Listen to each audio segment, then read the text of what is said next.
Good morning.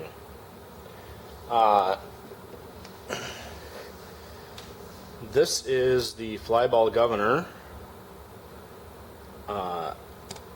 tore apart from the ET6 because I got busy and decided I would try to make all of these engines run more slowly while I was tearing them apart.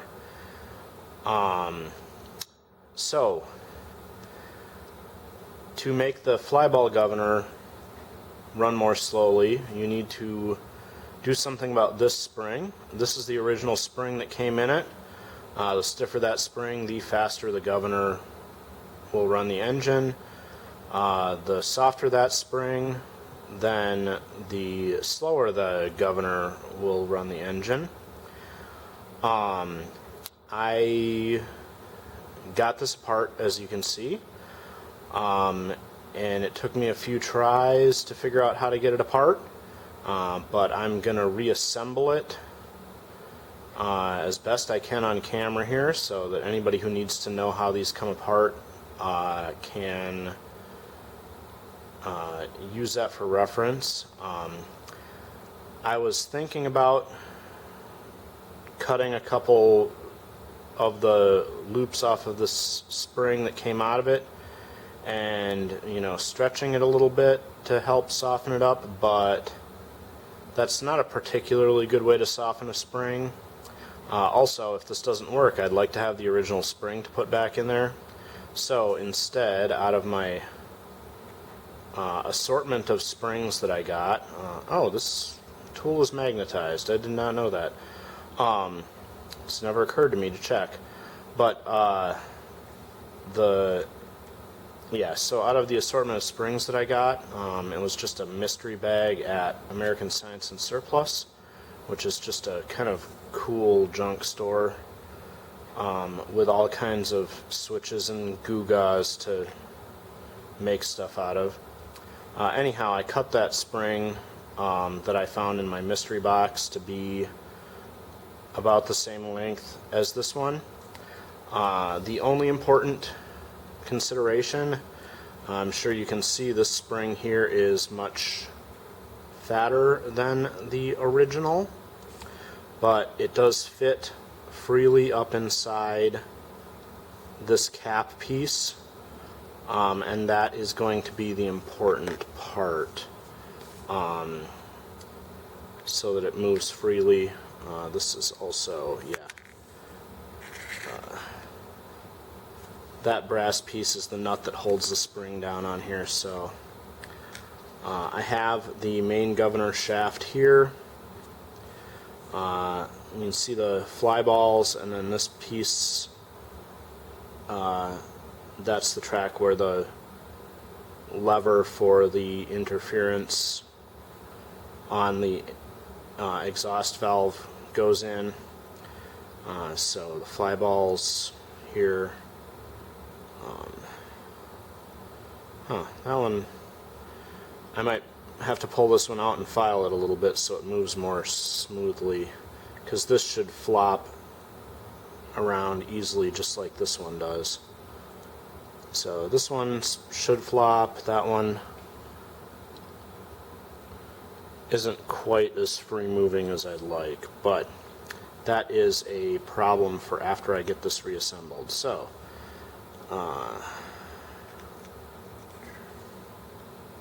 take the shorter of these two pieces, stick that on there. Right.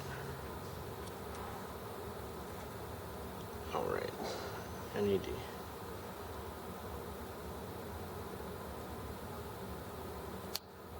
I guess I need to stretch this a little bit.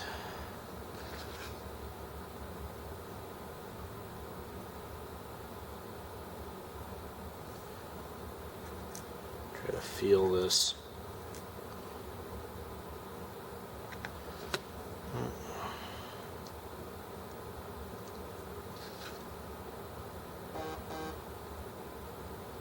There. Okay, so the new spring is on, and This tiny brass retainer nut for the spring goes on there. I have these stainless steel forceps that I had from model painting, actually. I did miniatures. Taking this off, there was Loctite on this nut and holding the top on the governor. So I think I'm going to leave that off until I know this works, and then maybe we'll pop that off and Loctite it later. So I just turn that on until it's snug, because the governor does turn so that that tightens. And then, yep, that moves freely in there. Oh, that's what I forgot. Before you tighten this on, you have to have it loose so that you can wobble it one way and get one ball on, and then tuck that way up on there. And then this gets hard. Obviously this came off of there, so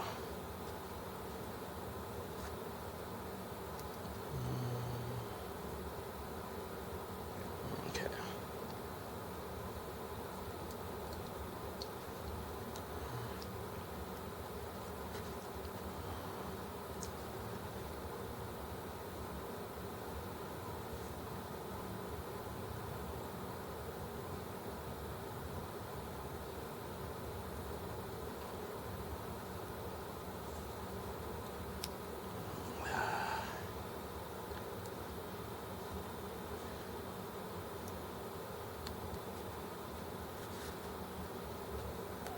There. I suppose if I had been more careful, I should have taken those two pivots out, but this did work its way off there pretty easily when I took it apart, so not too worried about it. Now screw that in. Alright, so this shaft screwed through that nut and then up into this cap here. Now we got that, and I'm going to leave these pins out for now and make sure that I put the extra correct spring in my box of parts for these engines that I need to keep track of.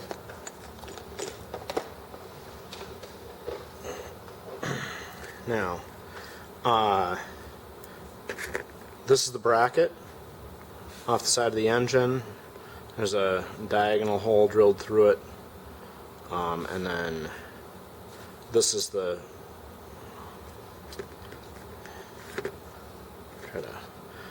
point where the little lever to run the interference on the exhaust goes in. So we can put that through here, and there was no washer on top, but there was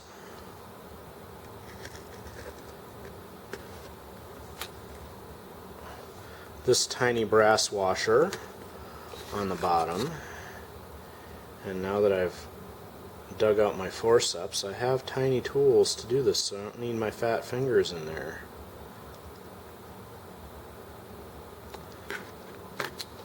And then that's the gear that went on the bottom.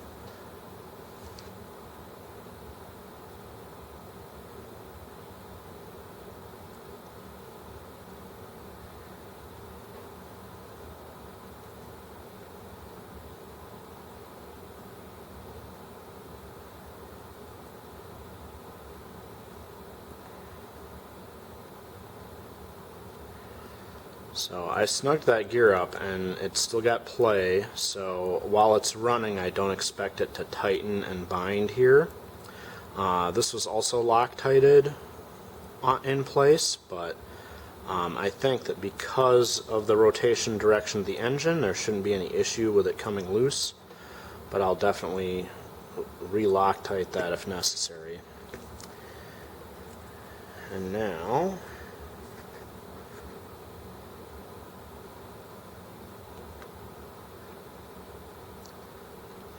these pivot pins,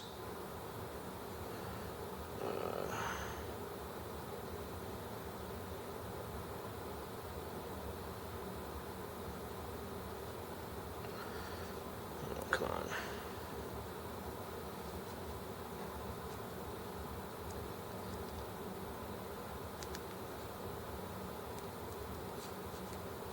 There we go.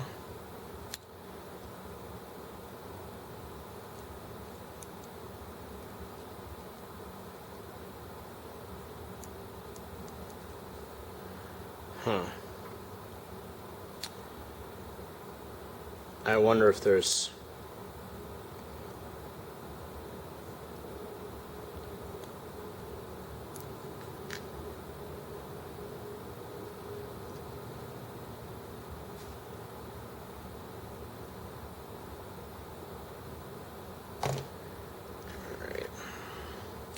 I put this pin in and it's binding the tiniest bit.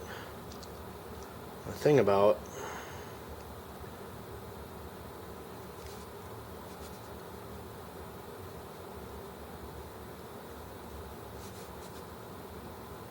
okay, maybe I just had it in the wrong direction, but it's loose now.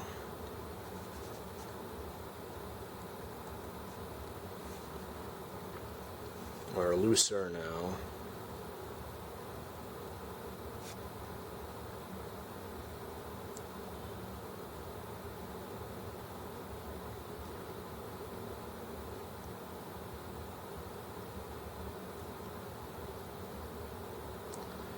All right.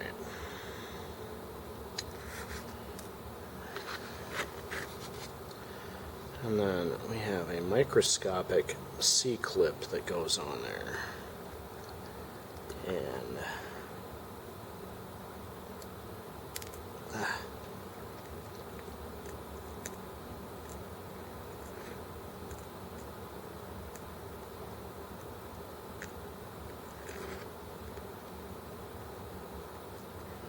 I think when I take this apart next time, I'm going to leave these C-clips on.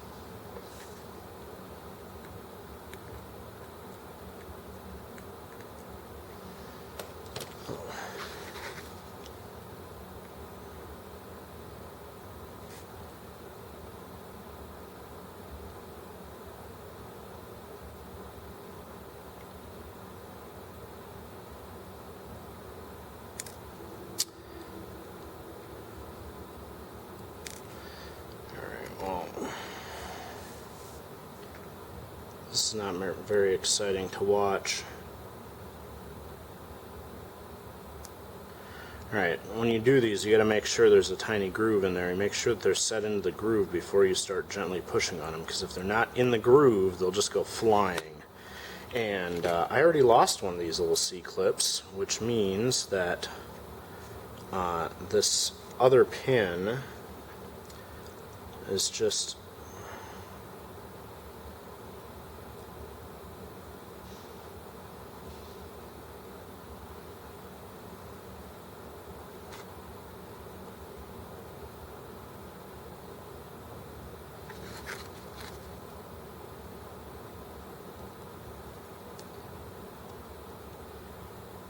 getting pushed in place for now.